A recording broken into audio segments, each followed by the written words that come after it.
Grandpa Meade was a riot.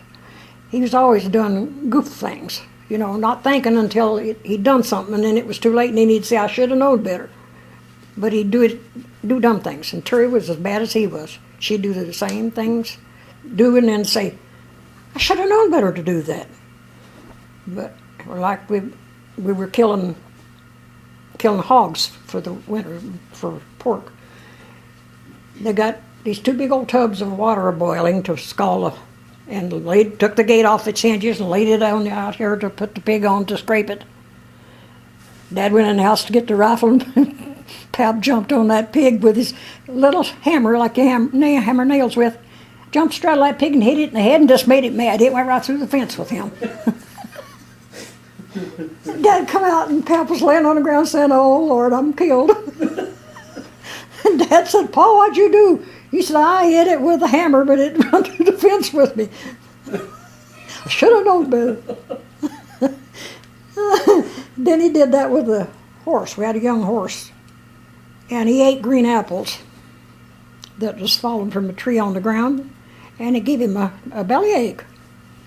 So he was really a turn around the lot there and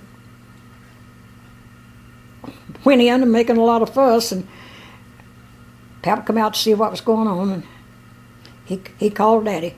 Come down here, Bob, there's something wrong with the horse. Dad went hurrying down. He said, well, Pa, he's got a stomach ache from them green apples. Why didn't you pick them things up?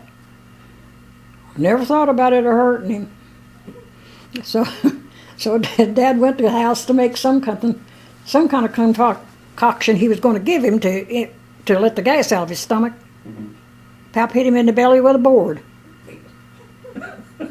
Here goes that horse right over the fence and up the hill.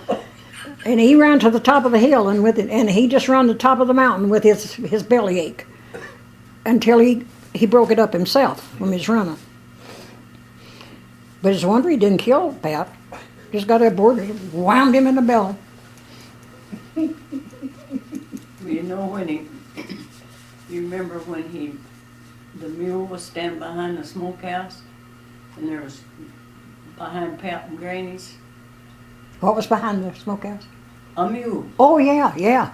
And the mule was asleep, standing in the sun behind there, and Pap come up down the branch, and he come up behind it, and the mule was in his way. He just reached out and smacked him, kicked him right over that rock cliff. Yeah, he laid down there on the branch. Hollered. Oh man! Hollered to Granny, call Bob, holler to Bob, I'm a dying. Well, Tangy Corb lived there. And the mule kicked him over the hill. Yeah.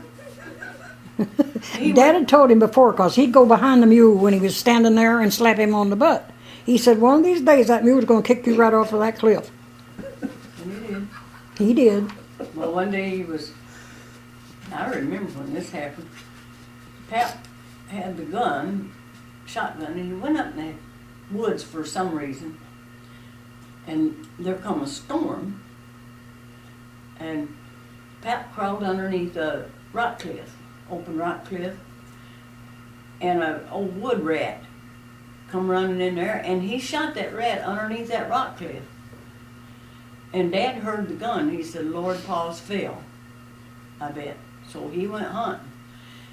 He finally found him, and he said Pap was just a hitting here and there, just wandering around all over the place, and he hollered at him, got a hold of him, said, Pa. He was deaf as he could be.